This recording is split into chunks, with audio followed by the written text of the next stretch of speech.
Well, Bishop Peter, distinguished guests, ladies and gentlemen, I acknowledge the Dharawal people, the traditional owners of the land upon which we gather. There have already been a number of clear themes coming through this evening, and I think you're about to hear some more. I was surprised but pleased to be asked to deliver a speech this evening. I even had a haircut to make sure I was presentable. Or as Bishop Peter likes to say, I had them all cut. I endorse Sister Moya's remarks. I've always found her a good judge. And anyway, I thought I should get some of the nice comments out of the way early. It's hard not to dwell on Bishop Peter's pastoral care, but at his request, I shall try and throw the net a little wider. This year is 25 years since Bishop Peter's episcopal ordination, when he became the bishop of the hardly known Pudenziana bishop. Really? Weren't you a lucky man? I bet all the others wanted to get that one. So tonight I've taken as my guide Bishop Peter's own practice as a homilist. That is, to bring together multiple and sometimes even vaguely related themes and deliver them all, notwithstanding that I'll run over time. Anyway, your chairs tonight are much more comfortable than his pews. One theme, or perhaps I should say thread, which has emerged is Bishop Peter's attire. He is not a fashionista. I know about this because evidently I'm not a clothes horse either. But I'm not in the public eye.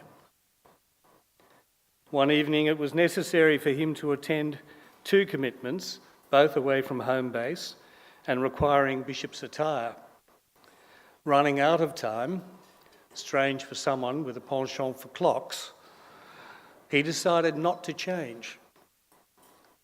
En route between functions, and in the words of a poem some of you may know, now it happened as it does to many that Peter wished to spend a penny, so he proceeded with all modest grace to the properly appointed place provided at the highway service station. Once there, he billowed into the service station and asked for the lavatory key. One was presented. It was a key to the ladies. Now, noticing that he was being eyed up and down by the attendant, Bishop Peter said, No, you don't understand. I am the Bishop of Wollongong, and I don't dress like this all the time. The attendant replied, Yeah, mate, that's what they all say. For some, it's ecclesiastical dress. For others, it's just dressing up. Most of us have had some lady in our life, usually mum, to warn us of the need for clean underwear in case we end up having to visit the hospital. No doubt the young Father Ingham listened to his dear mum, because many years ago, when driving Cardinal Freeman to Penrith on a very wet night, he found they were running out of fuel. Needing a service station, again, Father Ingham jumped out of the car into the rain, athletically leaped a large puddle, thereby splitting wide the seat of his pants. He then presented to the attendant in, let's just say, more than clerical black. Mrs. Ingham was a wise woman.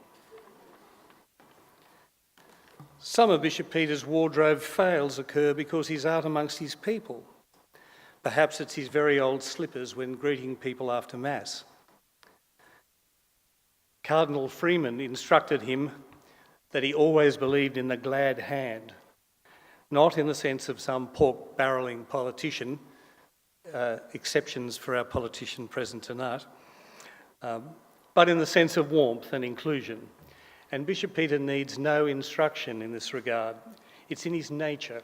He wants to greet everyone. He's tried to do it tonight.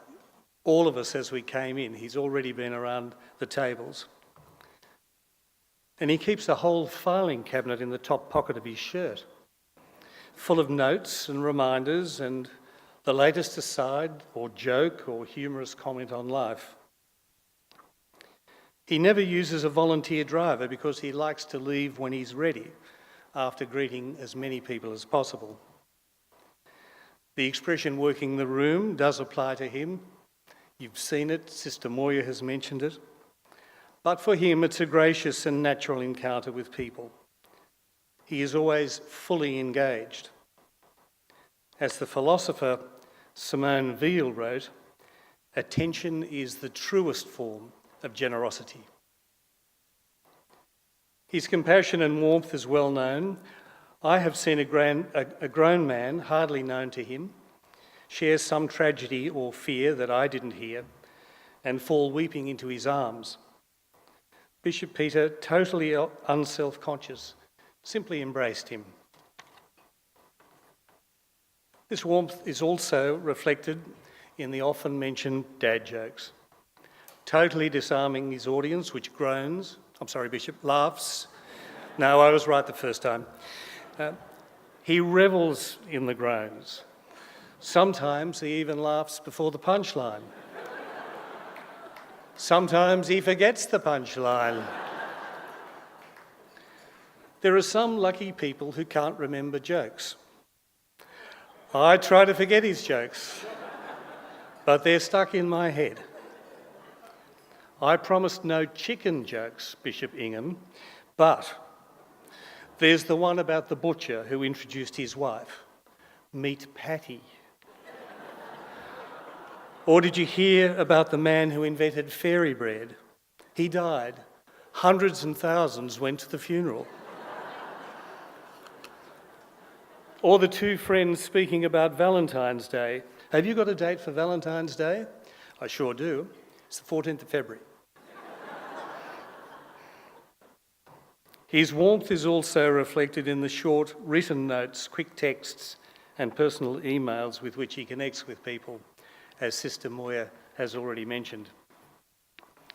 And also, Father Ron mentioned that Bishop Peter is a shepherd. He has what Pope Francis calls the smell of sheep. I hope I have that quote correct. But if I don't, it doesn't matter. Because our Emeritus Bishop is known to improve on the Pope's quotes where circumstances and context require it. He doesn't tell him because he knows the Holy Father is busy and he doesn't really need to know that he missed the mark. Working to the late hours that's required of our leaders, he's known to nap, perhaps at dinner or in a meeting or indeed during a speech. Would someone check him now, please? I'm glad they've got a light on you, Bishop. You can't hide. Despite his hectic program, civil and social functions are high on his agenda. Interfaith gatherings, cultural, academic and public functions never go without a genuine attempt to attend. When he asked me to attend the Illawarra Connections dinner with him, I asked his wonderful PA Lorraine to tell him yes, but I said, tell him he's not my idea of a hot date. He tries to attend the Catholic Care St Patrick's Day races, always with more dad jokes and usually some hastily gathered tips based on random combinations of the horses' names. Sometimes, Bishop, this has required more thought. I don't think we needed Bright Devil by Beelzebub out of Fallen Angel. Bishop Peter loves his golf. He tries to play as often as possible. He likes to take in some fresh air and be out in nature, learning what he can about the wildlife. Even the snakes he encounters. Bishop Peter can tell you about that later. So now, Bishop, we, the church community, in the much better known Diocese of Wollongong, transition from the chair of Peter to the chair of Brian, as Archbishop Fisher said, or as Bishop Peter even earlier said, from the chair of Peter to the life of Brian. And Bishop Brian, I think we know that that begs a certain question. One could not help but be uplifted by the spontaneous affirmation and affection for you, Bishop, at Bishop Mascord's ordination, and for you, Bishop Brian, by the warmth of your welcome. In Archbishop Fisher's words, bishops are men first. They're human, like us all. Bishop Peter will continue to struggle to make sense of his remaining life, live well, be happy, and make a difference in the world. Bishop Peter is a fully paid up human being. Now, as our Emeritus Bishop, you will look at who I am, what I've done, what I could have done better, and what is my future. But you must be assured by the fact that you could not have done more. Today is the feast of St. Joseph. It seems to me that our Emeritus Bishop has succeeded in emulating much of his example. Humility, self-effacement, courage, dedication as a leader, a carer, a tireless worker. So, Bishop Peter, we wish you all you wish for yourself. Bless you and thank you from us all.